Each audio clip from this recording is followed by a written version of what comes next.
말씀은 마태복음 22장 그 위에 나오는 1에서 9절 37절 말씀 보겠습니다. 자, 한번 읽어볼까요? 제가 한 절 여러분이 한 절 교독하겠습니다. 제가 먼저 읽습니다. 예수께서 다시 비유로 대답하여 이르시되 천국은 마치 자기 아들을 위하여 혼인잔치를 베푼 어떤 임금과 같으니 그 종들을 보내어 그 청한 사람들을 혼인잔치에 오라 하였더니 오기를 싫어하거늘 다시 다른 종들을 보내며 이르되 청한 사람들에게 이르기를 내가 오찬을 준비하되 나의 소와 살진 짐승을 잡고 모든 것을 갖추었으니 혼인잔치에 오소서 하라 하였더니 그들이 돌아보지도 않고 한 사람은 자기 밭으로 한 사람은 자기 사업하러 가고 그 남은 자들은 종들을 잡아 모욕하고 죽이니 임금이 노하여 군대를 보내어 그 살인한 자를 진멸하고 그 동네를 불사르고 이에 종들에게 이르되 혼인잔치는 준비되었으나 청한 사람들은 답당하지 아니하니 내 거리 길에 가서 사람을 만나는 대로 혼인잔치에 청하여 오라 한대 예수께서 이르시되 내 마음을 다하고 목숨을 다하고 뜻을 다하여 주 너의 하나님을 사랑하라 하셨으니 아멘. 자, 우리 가슴에 손을 얹고 믿음의 선포합시다. 내 영혼이 잘 될 것입니다. 내가 하는 일이 잘 될 것입니다. 내 육신이 강건할 것입니다. 이 모든 것을 이미 가졌습니다. 자, 우리 눈을 감고 하나님께서 여러분에게 주시는 그 삶을 바라보십시오. 여러분의 영혼이 잘 되고 하는 일이 잘 되고 육신은 강해질 것이고 여러분 가정 안에 회복의 역사가 일어나고 여러분의 재정의 회복이 일어나고 여러분 삶 관계 안에 주님의 역사가 일어날 거예요. 우리 교회 안에 주님의 부흥이 당기기 시작하고 주의 나라가 임하기 시작합니다. 아멘.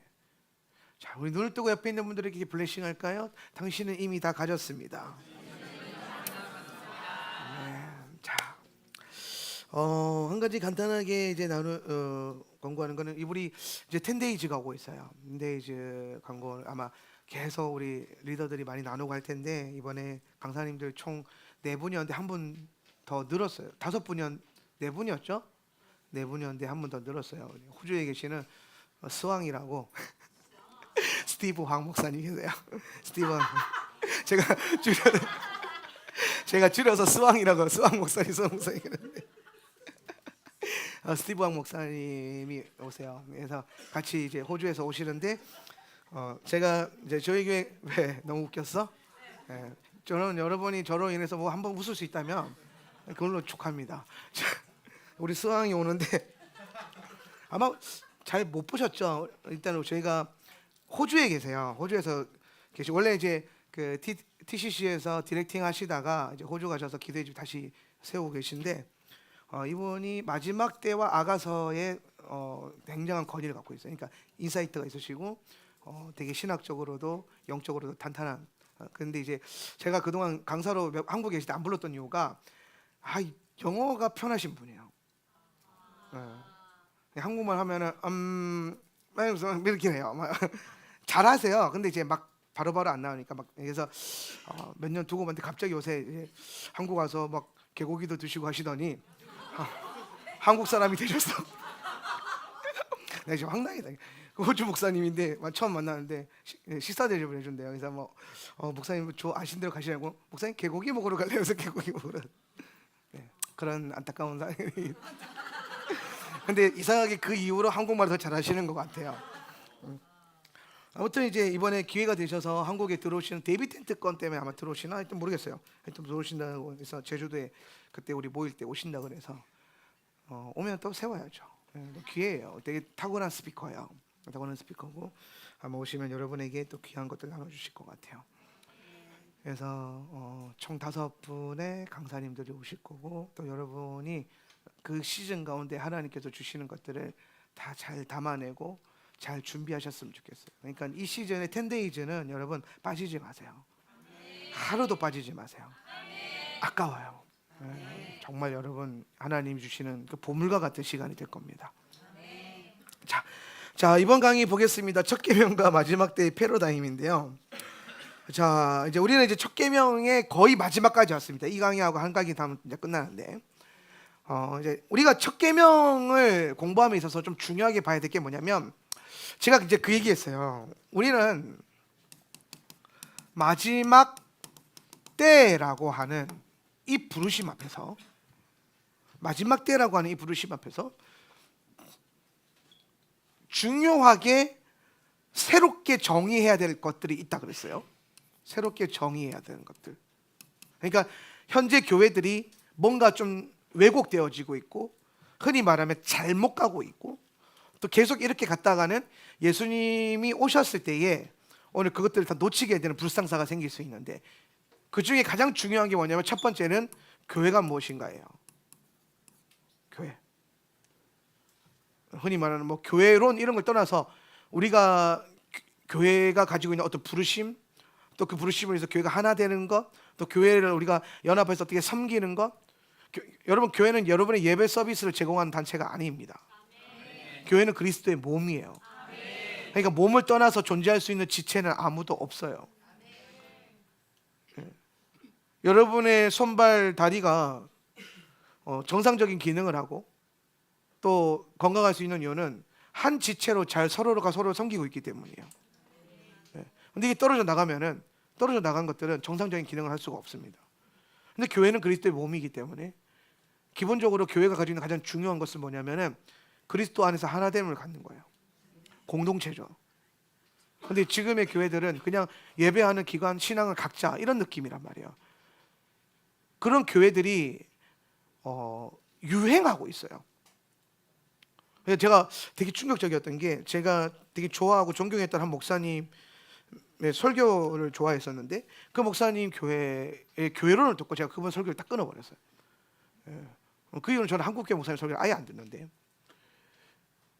무슨 얘기를 하냐면은 교회에서 모임하지 마라, 셀 모임하지 마라, 교제하지 마라, 뭐 인사도 하지 마라, 교회에서 서로 인사하지 마라, 불편하다, 하나님 앞에 서서 그냥 예배만 드리고 가라, 교회에서 교회에다 뭘 해달라고 하지 마라, 네가 그냥 복음을 살면서 살아내라, 신앙은 네가 지키는 거다, 네 신앙은 네가 지키는 거야.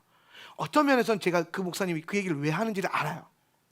왜냐하면 우리는 오늘날 교회라고 하는 어떠한 거대한 시스템 안에서 이 목사님이 봤던 어떤 괴리감은 그거였을 거예요. 썬데이 크리스찬이 삶의 라이프 스타일 안에서 성도의 삶을, 복음을 살아내지 못하고 있는 그 엄청난 이질감과 괴리감, 그 분리됨을 통해서, 그럴 거면은 이 사람은 뭘 선택하냐면 교회를 지어버린 거예요. 교회를 부정해버리고 복음이 네 삶 가운데 들어가서 그냥 네 삶의 복음이 나타나게 해라. 그래서 약간 뭔가 좀 애매해진 거예요. 그러니까 둘 다 정상적으로 가져가야 되는 게 맞는 거예요. 그리스도께서는 이 땅에 오셔서 교회를 세우셨으니까.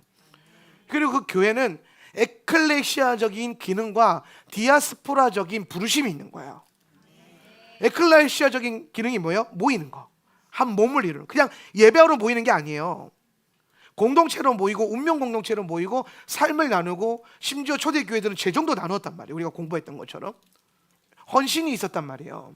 그리고 흩어져서 또 복음을 전하는 삶을 살고 하나님 나라를 바라보면서 살았단 말이에요. 이 두 가지가 정상적으로 기능하는 게 교회입니다. 그런데 교회의 성도들이 교회에서는 교회 활동을 잘하는데 삶 속에서 활동을 안 한다고 교회를 지어버리는 거예요. 교회에서 이거 하지 마, 저거 하지 마, 이거 하지 마, 다 필요 없어. 그냥 복음 예배 드리고 말씀 듣고 그 말씀 가지고 이 삶 속에서 삶을 변화시키라고. 무슨 말을 하는 건지 알겠지만은 그리스도의 몸이 그렇게 되면 마지막 때에 아주 큰 위기가 올 수 있어요. 그런데 되게 안타깝게 이런 인본주의적인 어떤 생각으로 출발한 교회와 그런 사역들이 젊은 사역자들이나 어떤 목회자들 사이에서 굉장히 많이 퍼지고 있다는 거죠. 왜냐하면 인본주의는 우리를 굉장히 끌어가는 어떤 매력이 있어요. 이제 홀려요. 매력이라는 단어가 도깨비가 홀린다는 뜻이잖아요. 그런 게 있어요. 인본주의가. 그래서 나도 모르게 인본주의는 되게 좋아. 신본주의는 불편한 거예요.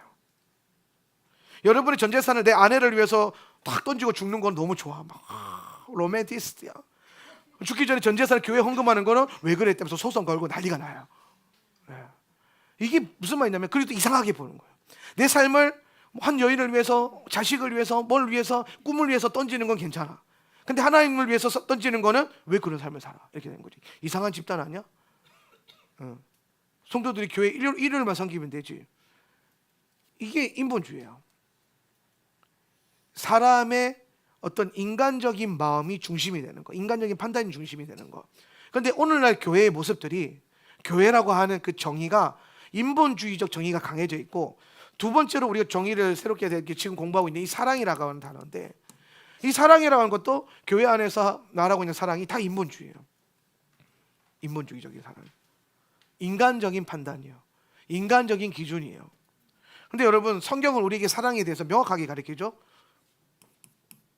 첫째는 이것이니 주 너의 하나님을 목숨과 같이 사랑하고, 둘째는 이것이니 내 이웃을 내 몸과 같이 사랑하라는 거예요.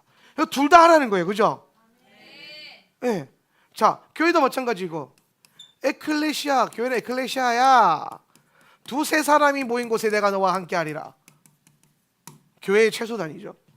예? 그런데 아니야, 교회는 모여서 또 디아스포라 되어야 돼. 디아스포라 뭐냐면은 흩어지다는 뜻이에요.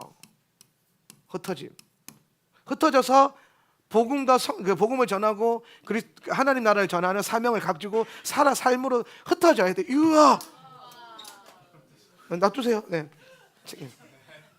잘 갖고 계세요. 네. 하나 더 있어요. 그래서 흩어져서 살아야 돼라고 하는 어떤 디아스포라적인 부르심이 있단 말이에요. 그럼 여러분, 교회에는요 이거 두 개가 같이 있어야 돼요. 근데 이거 두 개에도 여러분 순서가 있겠죠. 하나님의 원리에는요 다 순서가 있어요. 우선순위가 되게 중요하거든요. 그럼 이거 에클레시아와 디아스포라의 첫 번째 우선순위가 뭐였어요? 에클레시아예요. 에클레시아를 온전케 하는 거. 그리고 엄밀하게 따지면 디아스포라는 교회란 뜻이 아니에요. 에클레시아는 교회란 뜻이에요. 근데 디아스포라 교회라고 하는데, 디아스포라는 교회가 아니에요. 부르심인 거지. 원래 다들 흩어져서 사명 감당하는 거기 때문에. 에클레시아는 모이는 단체라는 뜻이거든요. 교회예요. 교회. 그래서 이게 돼야 이게 된다는 겁니다. 근데 오늘날 뭐예요? 이거 지어버리고 이거에 헌신하고 있는 거예요. 이렇게 뭔가를 더하거나 빼거나 순서를 바꾸거나 하는 게 인본주의예요. 디아스포라 중요하죠. 삶 속에서 복음을 살아내는 건 중요해요. 근데 그것보다 먼저 해야 될 거는 뭐냐면은, 그래서 너희가 교회로서 모여서 교회의 부르심 안에서 하나됨을 이루고 있느냐, 이 실험이 우리에게 너무 중요하다는 거예요. 교회를 섬기는 거. 근데 그 교회를 섬김을 통해서 또 우리가 받는 어떤 은혜가 있죠. 또 그거 가지고 또 삶 속에서 하나님 나라를 살아내고 복음을 살아내는 것도 또 우리에게 중요한 거예요. 이 디아스포라 되는 것도. 근데 이게 없이는 이게 일어날 수가 없다라는 겁니다. 살려면, 살아내려면, 감당하려면 들어야 될 거 아닙니까? 들으려면 모여야 될 거 아닙니까? 받은 은혜가 있어야 파송이 될 거 아닙니까? 모여 있어야 흩어질 거 아닙니까? 흩어져서 그냥 흩어져 있는데 그게 무슨 교회입니까? 그건 교회가 아니라는 거예요. 그래서 교회가 가지고 있는 이 이중 구조, 그리고 사랑이 가지고 있는 이중 구조. 근데 오늘날 인본주의 사랑은 뭐예요? 하나님 사랑이 먼저인데, 야, 너무 종교적이야. 사람을 먼저 사랑하자. 네 옆에 있는 이웃을 먼저 사랑해야지 하면서 순서를 바꿔버린 거예요. 첫째는 이것이 이웃을 사랑하고, 둘째는 시간 되면 하나님 사랑해라, 막 이런 느낌이야. 그러니까 이게 같은 걸 하는데도 순서가 바뀌어도 인본주의예요. 신본주의라는 게 뭐예요? 신본주의. 하나님이 우리의 뭐가 되는 거예요? 기준이 되는 거예요. 하나님이 기준이 되는 삶, 말씀이 기준이 되는 삶. 그래서 우리는 마지막 때에 반드시 해야 될 게 뭐냐면, 교회와 사랑에 대한 정의가 우리에게는 필요하다라는 거예요. 그래서 우리가 첫 계명을 공부해 왔는데, 이 첫 계명이 마지막 때의 패러다임, 그 첫 계명은 마지막 때의 어떤 패러다임, 우리가 가져야 되는 어떤 패러다임들을 제공하고 있다는 거예요. 자, 그래서 우리가 마지막 때 가져야 될 패러다임 뭔지 한번 볼게요. 자, 그래서 오늘은 마태복음 22장 비유를 좀 볼 건데, 우리가 잘 알고 있다시피 마태복음 22장 이 비유는 임금이 베푸는 혼인잔치 비유죠. 자, 여러분이 아셔야 될 게 뭐냐면, 이런 거 아시면 되게 좋아요. 예수의 비유는 다 뭐에 대한 얘기죠? 그렇죠. 하나님 나라예요. 하나님 나라. 예수님의 성경에 나오는 모든 예수님의 비유는 다 하나님 나라예요. 그래서 예수님이 비유할 때 하나님 나라는 이러하니라 하면서 비유로 말씀하시죠. 네, 비유로. 왜? 아직 성령이 임하시지 않았고 주님께서 계시의 때가 되지 않았기 때문에 그들이 이해할 수 있는 어떠한 그 묘사로 비유하시는 거예요. 그래서 예수님은 하나님 나라를 설명하실 때 비유를 썼고 예수님의 모든 비유는 하나님 나라에 대한 얘기만 담고 있어요. 요거를 여러분 공식처럼 알고 있으면 되게 좋아요. 그럼 성경 읽을 때 비유 나오면 다 무슨 얘기라고요? 다 예화지만 그건 다 뭐에 대한 예화? 하나님 나라에 대한 예화. 그러면 여러분이 신약 통독할 때에 뭔가 달라지겠죠. 네, 관점이 달라지는 거예요. 자, 볼게요. 그래서 이 혼인잔치 비유도 결국에는 하나님 나라에 대한 비유예요. 자, 교재 보겠습니다. 예수께서 혼인잔치의 비유를 풀어주시고 첫 계명으로 이제 연결해줘요. 이게 무슨 말이냐면 마태복음 22장의 구조를 보면 마태복음 22장 37절이 뭐냐면 첫 계명이죠. 그죠? 예, 예수께서 이르시되 내 마음을 다하고 뜻을 다하고, 그죠? 첫 계명 나오죠, 그죠? 요 37절이 나오기까지 22장 1절부터 뭘 예수님이 가르쳐주고 있냐면 혼인잔치의 비유를 가르쳐주고 있어요. 예. 그리고 뭘 가르치시냐면은 세금 문제 가르치고 부활에 대해서 가르치고 그 다음에 결론적으로 첫 계명에 대한 얘기를 딱 하고 있어요. 예. 그러면은 이 말은 무슨 말이냐면은 마태복음 22장에서 등장했던 하나님 나라 비유는 결국에는 그 하나님 나라 비유가 무엇을 향하고 있냐면은 첫 계명의 삶을 향하고 있다는 거예요. 그러니까 하나님 나라는 첫 계명의 부르심을 이해하지 않으면 이거 이해 못한다 이 말입니다. 우리가 맨날 말마다 하나님 나라 떨어지지만 그 하나님 나라가 실제로 나타나고 하나님 나라의 능력이 나타나고 부어지고 깨달아지고 하나님 나라가 바라봐지고 하나님 나라가 지금 이미 임한 하나님 나라가 사라지고 아직 오지 않은 하나님 나라가 바라봐지는 이유가 뭐냐면은 그분을 향한 첫 계명이 온전히 회복되어져 있을 때에 그게 가능해진다라는 거예요. 여러분이 제가 하는 설교의 구조를 들어보면은 제가 지난주 셀 신방 갔을 때 그 얘기를 잠깐 나눈 게 있는데 그런 게 있어요. 금요일 설교와 주일 설교는 방향과 결이 완전 다르죠. 그게 아마 예민한 분들은 아마 느끼셨을 거예요. 그냥 은혜 충만하게 그냥 그저 아멘 하시는 분들은 별로 많은데 그 고민 좀 하는 분들은 이런 고민이 와요. 그래서 목사님은 이거를 하라는 거야 하지 말라는 거야 막 이런 것들 있잖아요. 뭐 재정 문제든 삶에 대한 문제든 헌신에 대한 문제든 뭐 사업에 대한 문제든 모든 것들이 금요일은 다 뭐예요? 오는 하나님 나라를 우리가 바라봐야 되죠, 그죠? 그래서 그 메시지를 우리가 가져야 되기 때문에 올 하나님 나라의 핵심은 뭐냐면은 지금 여러분이 가지고 있는 것들을 주님 앞에 드리는 겁니다. 버리는 겁니다. 엄밀하게 따지면 주님께 드린다는 거는 버리는 거예요. 내가 가치 있게 여기지 않는다는 거예요. 하나님 나라가 오고 있으면 지금 내 시스템은 어떻게 돼요? 무너져요. 나라가 바뀐다고요. 경제가 바뀌고 환경이 바뀌고 여러분의 국적이 바뀌고 여러분의 주인이 바뀌는 겁니다. 그럼 여러분이 이 땅에서 뭐 $1로 내 자산을 모아놔봤자 그분의 나라 들어가서 그 달러는 그냥 여러분이 코 풀어도 되는, 아까 내가 코 풀었는데 코 풀어도 되는 휴지 조각일 뿐이에요. 우리는 그 나라 가서 $100로 코 풀 겁니다. 지폐 모아놨다가. 왜? 아무런 의미가 없어요. 여러분 미국이란 나라가 망했다고 쳐봅시다. 여러분 금고에 $100짜리가 막 100억어치 200원치 있다 해도 그거는 그때부터 뭐가 됩니까? 휴지 조각입니다. 아무런 가치가 없어요. 왜? 세상이 바뀌었잖아요. 시스템이 바뀌었잖아요. 오고 있는 하나님 나라의 본질은 뭐냐면은 그분의 나라가 오고 있다는 거예요. 지금 우리 안에, 우리 삶 가운데, 지금 우리 이 시대 가운데. 그럼 그분의 나라가 임하면 이 나라는 어떻게 되는 거예요? 무너지는 겁니다. 그걸 뭐라고 하냐면 종말이라고 그래요.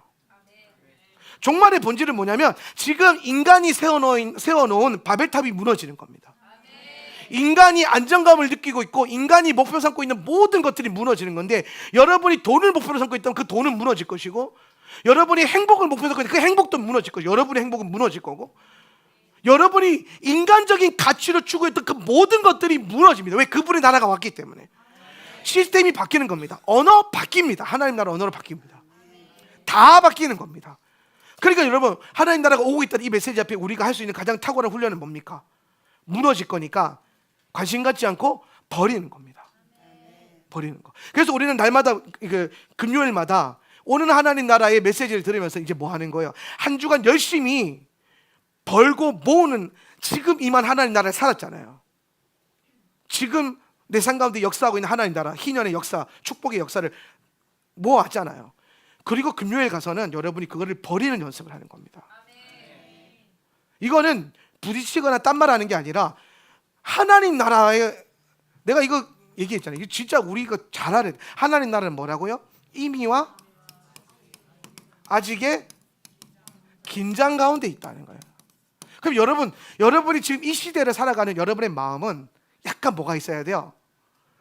텐션감이 있어야 돼요. 긴장감. 근데 킹덤 나우에서는 긴장감이 안 들어요.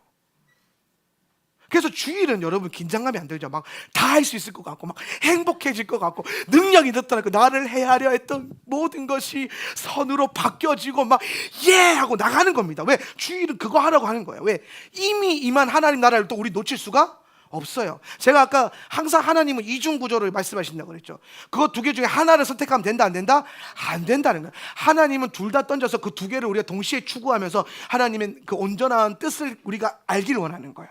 하나님 나라도 마찬가지예요. 지금 하나님 나라지, 성령과 함께 지금 하나님 나라가 너희 가운데 임했어. 맞아요. 2000년 전에 예수님이 오셨으니까 이미 임한 하나님 나라가 우리 가운데 있어요. 그래서 여러분 삶 가운데 실제적인 하나님 나라의 능력이 나타날 거고, 실제적인 풀림이 일어날 거고, 실제적인 돌아옴이 있을 거고, 실제적인 회복이 있을 거고, 여러분 삶에는 정말 하나님 나라가 임했구나라는 어떤 실제적인 평안을 누리게 될 겁니다. 그래서 우리는 첫째 날이라고 부르는, 한 주를 시작하는 첫째 날 예배에서는 지금 임한 하나님 나라를 메시지를 듣고 그걸 가지고 매일 살아가는 겁니다. 하나님 나라를 현실이라고 하는, 이게 어려우면 이미라고 하는 거는 뭐냐면 현실의 하나님 나라예요. 현실이라고 하는 하나님 나라. 내 하나님, 아직은 뭐예요? 미래죠. 미래. 우리가 미래지향적으로 살면 현재를 놓치기 쉬워요. 그죠? 그래서 너무 미래지향적인 사람들이 지금 내게 준 소소한 행복과 축복과 가치를 잃어버릴 때가 되게 많아요. 근데 또 반대로 지금의 것에 너무 만족하면은 이 사람은 미래가 없어. 미래가 없다는 건 뭐예요? 소망이 없어. 그러니까 뭐가 없는 거예요. 근데 하나님 나라는 뭐냐면 이미와 아직, 현실과 미래에 오는 하나님 나라의 그 중간 어디에서 우리가 던져져 있는데, 거기서 주님이 지금 누리고 또 오는 나라를 또 바라봐야 되고, 요 훈련을 시키는 거야. 그래서 여러분, 오늘 이 밤은 여러분이 말씀 앞에서 내려놓는 훈련을 해야 돼요. 지금은 쥐고 있는 걸 예수님께 드릴 때예요. 이양할 때예요. 주권을 옮기는 겁니다. 다시 생각하는 겁니다. 내 삶의 주인이 내가 아니었구나. 예수님이 천지를 만드실 때에 첫째 날부터 여섯째 날은 네가 주인이다 라고 하셨어요. 일요일부터 토요일까지는, 금요일까지는 여러분이 주인이에요. 여러분 삶에. 그런데 안식일이 되면 내가 너의 주인이 되겠다. 하나님이 주인이다. 이 7일 날 우리가 하나님을 내 주인으로 맞이하게 되면서 내 안에 어떤 역사가 일어나냐면은, 첫째 날부터 여섯째 날부터 내가 주인 노릇했던 이 삶까지도 주님의 것이 되는 겁니다. 이해가 되세요? 그래서 여러분에게 안식일에 하나님의 시간 안에 들어가고 하나님을 주인으로 여기고 그분의 법과 그분의 뜻과 오늘 이 예배 가운데 풀어져 있는 것은 굉장히 중요하다는 겁니다. 오늘 어쩌면은 우리는 이 예배를 통해서 하나님 앞에 하나님이 그렇게 받으시는 거예요. 네가 나의 종인 걸 내가 알았다, 이렇게 보는 거죠. 지금 여러분 예배하는 모습을 보고, 지금 여러분 이 시간 예배하고 있는 그걸 보고 하나님이 내가 너의 주인이 되겠다라고 오시는 거예요. 그럼 자동적으로 내가 소유하고 있던 모든 것들이 다 누구게 됩니까? 하나님의 것이 되죠. 똑같습니다. 이미 임한 하나님 나라를 여러분 삶 속에서 6일 동안 누리고, 일곱째 날에는 하나님의 나의 주인이 되심과 하나님 나라에 오고 있음 앞에서 지금 내가 주인하고 소유하고 있었던 것들을 주님 앞에서 과감하게 시스템이 바뀔 걸 보면서 포기하고 버릴 수 있는 믿음, 그 믿음의 고백을 하는 겁니다. 그 삶을 실제적으로 부분적으로 또 살아가는 거죠. 이게 필요한 거예요, 우리 안에. 그러니까 이거는 주제가 부딪히는 게 아니라 가장 하나님 나라적인 메시지를 여러분에게 나누고 있는 거예요. 헷갈리는 게 아니라 긴장이 있는 게 맞아요. 아, 이렇게만 살면 안 되는구나. 그리고 다 필요 없어, 그냥 다 주님만 바라볼래. 그러면 월요일이 딱 됐을 때는 또 그러고만 있으면 안 된다는 거예요. 여러분에게 주어져 있는 현실을 또 살아야 된다는 거고, 현실을 여러분이 다스려야 된다는 거죠. 그래서 현실을 다스리다가 오늘 주님이 주인 되는 그 시간 앞에서 주님이 나를 다스리도록 또 내어줘야 된다는 거죠. 시간도 내어주고 소유도 내어주고, 이걸 계속 반복하라는 겁니다. 오늘은 오셔서 불편한 거 들으세요. 금요일은 불편해야 됩니다. 왜? 내려놓으라 그러니까 얼마나 불편해요. 하지 말라 하니까 뭐 하고 싶은 사람 얼마나 짜증 나겠어요. 기껏 열심히 벌어왔더니 갑자기 다 내비를 하는데, 부인해라 그러는데, 근데 그게 필요하다는 겁니다.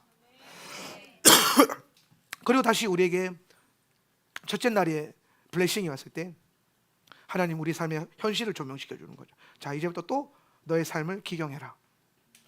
막 열매가 생겨서 다 포기해라. 그렇게 계속 반복하십시오. 그게 되면 실제로 여러분이 주의 나라가 임하고 예수님의 재림이 가까웠을 때에 여러분 손안에 들려져 있는 그 물질이나 이 세상의 가치로 인해서 하나님 나라를 버리지 않을 겁니다. 마태복음 24장에 보면 예수님이 오실 때에 많은 사람들이 먼저 배도가 일어나겠고 그래요. 먼저 배도라는 게 뭡니까? 예수를 따르던 사람들이 배신을 한다는 겁니다. 배도가 왜 일어나겠습니까? 지금 내 눈앞에 있는 예수님보다 더 큰 가치가 생겨버린 거예요. 그러니까 배도가 일어나는 겁니다. 여러분, 어느 순간 여러분의 물질이 여러분의 주인이 되지 않을 거라 보장이 있습니까? 어느 순간 여러분의 꿈이, 혹은 여러분의 자녀가 혹은 무언가가 예수님 주인이라고 섬기며 살지만은 그게 예수님보다 더 큰 주인이 되고 더 큰 영향력을 발휘하게 될 그때가 없을 거라고 확증할 수 있는 사람이 누가 있습니까? 아무도 없습니다. 그래서 우리는 매주 샤밧마다 철저하게 비워내고 내려놓고 장차 오늘 하나님 나라 앞에 지금 내가 가지고 소유하고 있는 시스템을 부인하는 게 필요한 거예요. 그래서 우리가 시간부터 부인하는 거예요. 그 시간을 부인한다는 게 무슨 말이야? 그 시간에 일하지 않는 거예요. 세상 시스템은 일하라 그러지만 일하지 않고, 세상이 하라는 것들을 하지 않고 자연스러운 것들을 거절하기 시작하는 거죠. 그러니까 우리 삶의 그 하루의 시스템을 바꿔보는 겁니다. 이건 율법으로 되는 게 아니라 여러분에게는 어쩌면 이거는 훈련이에요. 율법이 아니라, 하면 뭐 축복이고 안 하면 죄진다 이런 개념이 아니라, 우리는 이 과정을 통해서 반드시 이걸 계속해서 훈련해야 되고, 장차 올 주님 나라 앞에서 다 버릴 수 있어야 되기 때문에 그거를 매주 샤밧마다 그 가치 앞에서 자꾸 내려놔봐야 된다는 겁니다. 물론 여러분 현실이라고 하는 이 거대한 산이 각자에게 다 분량이 달라요. 어떤 사람에게는 지금 넘을 수 있는 현실이 있고, 어떤 사람에게는 지금 넘을 수 없는 현실이 있겠죠. 율법주의적이지 않아야 된다는 이유는 뭐냐면 무조건 넘으라는 게 아니에요. 우리가 때로는 내가 감당할 수 없는 현실을 마주할 때가 있습니다. 감당할 수 없는 거죠. 그러면 그때는 우리가 뭘 하냐면 그때부터는 치열하게 마음을 드리고 기도의 자리에서 드리기 시작하는 거예요.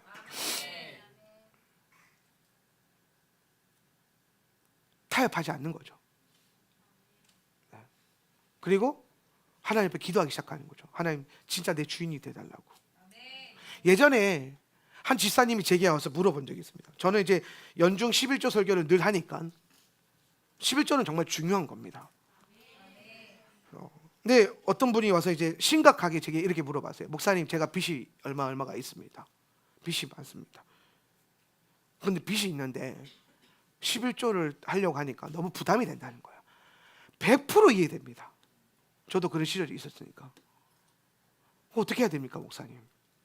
뭐 빚을 갖고 나면은 생활하기도 빠듯한데 무리하게 11조를 해야 됩니까? 그래서 제가 두 가지 얘기를 했어요. 첫 번째, 정말 집사님이 하나님 앞에서 드리지 못하는, 11조를 하지 못하는 그런 정말 최악의 상황과 시스템 환경인지를 다시 냉철하게 점검해봐라. 다시 냉철하게 점검해봐라. 쓸 거 다 쓰고 배부르게 먹고 배부르게 먹으면서 빚 갚으면서 11조는 못하겠다고 하지 마라. 정말 당신의 재정에서 최우선순위가 하나님께 드림이 먼저인지를 먼저 점검을 해보라는 거야. 정말 그렇게 최악인지. 두 번째로, 근데 진짜 막 감당 못할 정도로 엄청난 그 현실적인 벽 앞에서 몰려 있다면, 그러면 11조 하지 않아도 된다. 다만 그때부터 하나님 앞에 정말 당신이 하나님의 주인이라면 기도해야 되지 않겠냐. 뭐라고 기도해야 될까요? 무릎 기도라고. 하나님, 나도 내 재정의 주인이 하나님 되는 삶을 살고 싶습니다. 나도 하나님 앞에 11조를 드리는 삶을 살고 싶습니다. 근데 지금 내 삶의 현실이 너무 답답하고 너무 막막하고 내가 감당할 수 없는 경제적인 채무 가운데 몰려 있으니까 나는 이걸 지금 못합니다. 하나님 도와주십시오. 하나님 역사해 주시고 복을 주십시오. 그럼 제가 정말 계속해서 이 재정으로 하나님을 주인으로 섬기겠습니다. 그렇게 기도하라고 그랬어요. 굉장히 고민하면서 돌아가셨어요. 제가 이 경험에서 여러분에게 동일하게 말하고 싶은 게 뭐냐면, 우리는 매주 샤밧 저녁마다 첫 계명 강의뿐만 아니라 이 밤에 여러분에게 들리는 종말론적인 메시지 앞에서 우리는 되게 냉철하게 생각해 봐야 됩니다. 적어도 일, 월, 화, 수, 목, 금, 낮까지 그런 생각을 안 했다 할지라도 오늘 안식일을 시작하는 이 밤에는 여러분은 반드시 다시 한번 이 고민을 해봐야 된다. 정말 이 한 주간, 정말 지금, 정말 내 인생의 주인이 하나님이신가? 정말 예수님이 나의 주인인가? 정말 복음이 나의 진리인가? 그래서 지금 내 삶은 정말 그렇게 살고 있는가? 주님 앞에 여러분이 정말 냉철하게 시스템적으로 설 수 있는 시간인 겁니다. 그래서 한번 서 봐야 돼요. 그리고 조금씩 들여봐야 됩니다. 현실이라고 하는 이 산을 올라가 봐야 합니다. 넘어 볼 요량이 있어야 됩니다. 완봉이라 그러나요? 다 같이 올라가는 걸? 끝까지 올라가는 걸? 등산 완봉한다 그러나? 예? 아무튼 이 현실이라는 산을 완전히 넘어가는 게 핵심이 아니라 여러분이 할 수 있는 최선으로 어디까지 내가 지금 최선을 갈 수 있는지를 점검해 봐야 된다는 겁니다. 내가 시간을 이렇게 주인을 드리고 있는지, 마음을 주인으로 드리고 있는지, 내 가족들, 내 자녀의 인생까지도 내가 예수님께 주인 권한을 드리고 있는지, 아니면 내가 주인 노릇하고 있는지, 지금 내 인생의 주인이 정말 예수님인지, 내가 얼마나 그 예수님이 주인 되는 삶을 위해서 얼마나 헌신할 수 있는지, 얼마나 시간을 내어드릴 수 있는지, 얼마나 주의 말씀대로 내가 이 안식일을 보내면서 예수님이 진짜 내 주인이 되는 삶을 내가 어느 정도 살고 있는지를 냉철하게 점검해 봐야 됩니다. 그러면 여러분마다 나는 여기까지밖에 못 갔어, 나는 여기까지밖에 못 가서, 아마 대부분 우리는 이 땅에서 완성을 이룰 수 없기 때문에 여기 있는 사람은 아무도 없을 겁니다. 위안을 가지십시오. 여러분 동지 중에 아무도 올라가 있는 사람은 심지어 나도 없습니다. 그냥 우리는 가다 보면 이쯤에서 이정호 집사님 만날 거고 또 가다 보면 둘이서 같이 가다 보면 또 이쯤에서 또 뭐 누구 있노 오케이 우리 권사님 만날 거고, 또 가다 보면 그래도 목사님이 꼭대기 가까이 있어야 되지 않겠습니까? 목사님도 좀 만날 거고, 그냥 그렇게 걸어가는 거예요. 삶을 완벽하게 살아내는 게 핵심이 아니라 예수님께 주인 권한을 자꾸 내어드리면서 삶을 도전하고 훈련하고. 자빠질 수 있죠. 자빠지는 거 두려워하지 말라니까요. 자빠지는 건 죄가 아니에요. 근데 오르려고 하지 않은 건 죄입니다. 노력하지 않고 내 삶을 주님께 드려보려고 의지조차 쓰지 않는 거는 죄라고요. 그거는 죄입니다. 왜? 죄라는 게 뭐예요? 죄의 본질이 뭡니까? 헬라어로 하마르티아, 히브리어로 하타트, 둘 다 똑같은 뜻이에요. 무슨 뜻이에요? 빗나가다. 이 산을 넘는 게 주님의 목적인데, 주님의 방향이에요. 근데 이 산을 오르지도 않고 그냥 여기서 그냥 여기가 좋사오니 하고 누워 있어요. 800에 하고. 그러면 이거는 죄죠. 왜? 빗나가 있잖아요. 삶의 방향이 어긋나 있잖아요. 불법을 저질러서 죄인 게 아닙니다. 윤리적이지 않아서 죄인 게 아니에요. 우리의 죄와 의에 대한 기준은, 불의와 의에 대한 기준은 하나님 말씀이고 하나님의 방향이고 하나님 뜻이지 도덕성에 있지 않아요. 그러나 여러분 빨간불에는 멈춰야 됩니다. 그러다가 죽어요. 진짜 조심하세요. 지키십시오. 주황불은 가요 안 가요? 안 가요. 가지 마세요 제발. 아들이 가끔 주황불 갈 때 쫙 가면서 내 눈치 살짝 본 사람도 있어. 자면서도 느껴져요. 그렇지만 그게 하나님 나라에서 여러분, 하나님이 너 신호위반 5번 막 이렇게 주님이 심판하진 않습니다. 네. 도덕이 문제가 아니에요. 도덕 역시 우리의 육신과 이 땅에서의 삶을 지켜주는 법일 뿐이에요. 그런데 여러분이 가장 기준되는 건 뭐냐면 하나님의 뜻이에요. 근데 여러분이 하나님의 뜻과 전혀 상관없이 그 방향에 감흥 없이 산다면 그건 죄라는 겁니다. 그 죄에서 돌이키십시오. 여러분이 지금 살아가고 있는 죄에서 계속해서 돌이켜 보세요. 여러분이 지금 짓고 있는 죄에서 거짓말, 음란, 사기치는 거, 그런 게 죄일 뿐만 아니라 방향이 안 맞는 것도 죄입니다. 본질은 그거예요. 살인, 가는, 거짓말은 현상일 뿐이에요. 방향성이 되게 중요하다는 거예요. 방향성이. 마지막 때가 되면 더 할 거예요. 어떻게 될 거냐면 딱 봐도 나옵니다. 각이. 도덕적으로나 윤리적으로 문제 없으면 괜찮아 이 얘기할 거예요.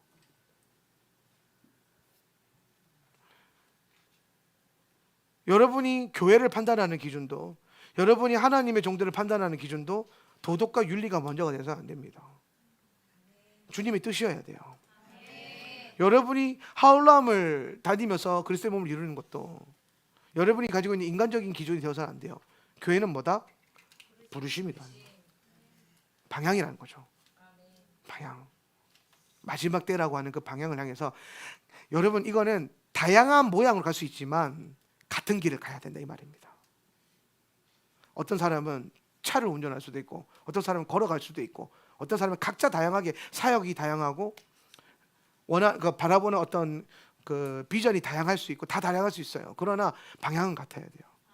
오실 예수 그리스도, 주님이 주인 되는 삶, 하나님 나라.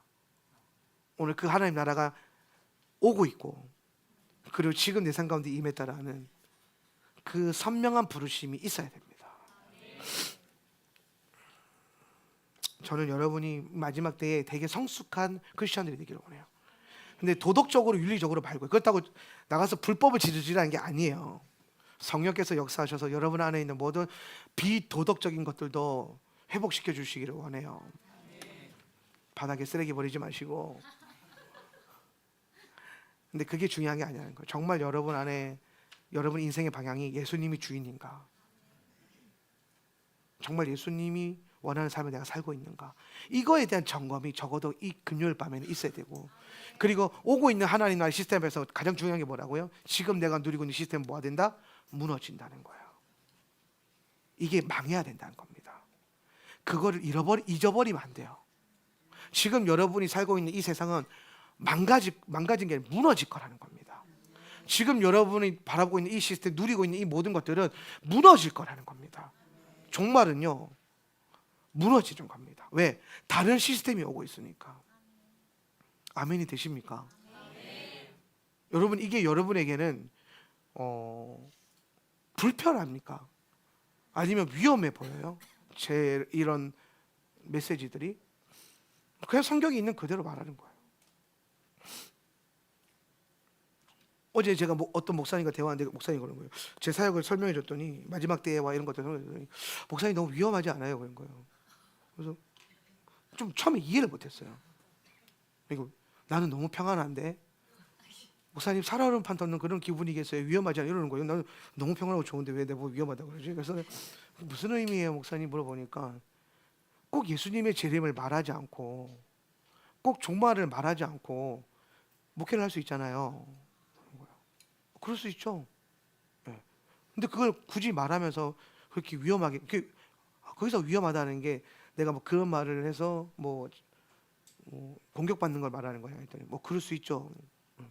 근데 목사님 그 성경에 나오는 건데 성경에 나오는 대로 하는 게 위험한 거면은 우리는 위험한 길을 가야 돼요. 여러분 예수님이 가시밭길로 부르면요 가시밭길 가세요. 나는 그 멘트가 좀 싫더라고요. 이제 꽃길만 걷자. 불편하더라고요. 예수님이 꽃길로 부르시면 가십시오. 그런데 여러분 예수님이 꼭 가시밭길로만 부른다는 게 아니에요. 예수님이 가시밭길로 부르지만 여러분의 신발이 어느 순간 무쇠다리가 돼 있을 거예요. 네, 그러니까 걱정하지 마세요. 우리 주님은 우리의 고통을 보면서 즐기시는 분이 아니에요. 주님은 다 예비하시고 준비하시고 내가 고통 가운데 있을 때도 그 고통을 계속해서 주님이 함께 나누시면서 보호하고 계시고 늘 함께 해주세요. 그래서 그분은 언제나 선하십니다. 그분 여러분 이 믿음이 흔들리지 않길 바라요. 그분은 언제나 선하십니다. 그건 여러분의 삶의 현실의 어떤 문제와 상관없는 거예요. 그게 반드시 어느 순간에 깨달아집니다. 그래서 지금 그게 안 깨달아진다고 해서 하나님을 원망하거나 의심할 필요는 없어요. 다만 우리는 겸손하게 그렇게 바라봐야 돼요. 주님, 내가 지금 못 깨닫고 있는 하나님의 선하심을 깨달을 수 있는 눈을 열어주시고 내 생각을 열어주십시오. 내 마음을 열어주십시오. 나는 믿습니다. 당신이 선하다는 것을. 그래서 내가 지금 내 상황이 하나님 왜 나를 여기까지 이렇게 내버려 두셨지? 왜 나를 이렇게까지 하실지 하고 하는 그 무너진 가운데서도 그분은 선하다는 것을 선포해야 돼요. 왜냐하면 그게 성경이 말하고 있는 진리니까. 그리고 여러분이 그렇게 믿음을 고백하기 시작할 때 실제로 그분이 여러분 눈을 열어주실 거고 마음을 열어주실 거예요. 그 눈이 열려서 날마다 주님의 선하심을 신뢰하고 목도하고 걸어갈 수 있는 은혜가 있길 바랍니다. 다시 한번 정리하면 오늘 강의 못할 것 같은데 자 보세요. 정말 중요한 개념. 우리는 이 밤에 서서 뭘 본다? 장차 올 하나님 나라를 바라본다. 그래서 우리는 어떤 마음을 갖는다? 버린다. 무너뜨린다. 부인한다. 왜? 어차피 뒤집어지는 세상이에요. 네. 아니 하나님 나라가 오고 있는데 나가서 더 열심히 돈 벌 거예요? 나가서 더 많이 더 막 아낄 거예요? 아니요. 하나님 나라가 오고 있으면 이건 의미가 없어요. 그렇죠? 네. 오늘 우리는 그거를 바라보고 그 라이프 스타일과 그 마음가짐을 다시 되새기는 훈련을 하는 게 지금이에요. 그리고 내일 하루를 다른 세상으로 사세요. 주님의 통치를 받으면서 안식일 하루를 세상의 시스템과 내가 갖고 있는 시스템이 아니라 주님의 다스림 안에서 가족들이 함께 머물러 있고 누리고 쉬고 받아들이고 잔치를 열고 기뻐하십시오. 그리고 다시 첫째 날이 밝아올 때에 우리의 현실 세계 가운데 역사하고 계신 하나님 나라를 바라보세요. 그래서 우리는 더 열심히 일을 할 거고 또 열심히 경제활동도 할 거고 뭐 여러 가지를 또 하겠죠. 그리고 또 여러분에게는 다시 안식일이 다가올 거예요. 그리고 이 금요일 밤이 또 다시 다가올 거예요. 그럼 그 금요일 밤에 이 밤의 끝을 잡고 뭐 합니까? 버리는 겁니다. 버려야 됩니다. 이걸 계속 반복하세요. 그러다 보면 진짜 그분의 나라가 임했을 때 우리는 이미 버리고 내려놓는 훈련을 계속 해왔기 때문에 그분의 나라 앞에서 내가 지금 가지고 있는 것들을 가치 없게 여기는 것이 너무 자연스러워질 거예요. 할렐루야. 긴장하면서 사세요. 이 땅에서 너무 다 이루려고 하지 마세요. 여러분의 진짜 인생과 진짜 라이프 스타일은 진짜 소망은 하나님 나라 안에 있어요. 그리고 그분은 여러분에게 또 그 나라를 온 현실이라고 하는 세계에서 또 부분적으로 보여주실 거예요. 그러나 그거는 온전한 건 아니에요. 그래서 부분적인 것이기 때문에 이것에 만족하면 살면 안 된다는 거예요. 오늘 그 은혜로운 마음가짐이 저와 여러분 가운데 있길 축복합니다.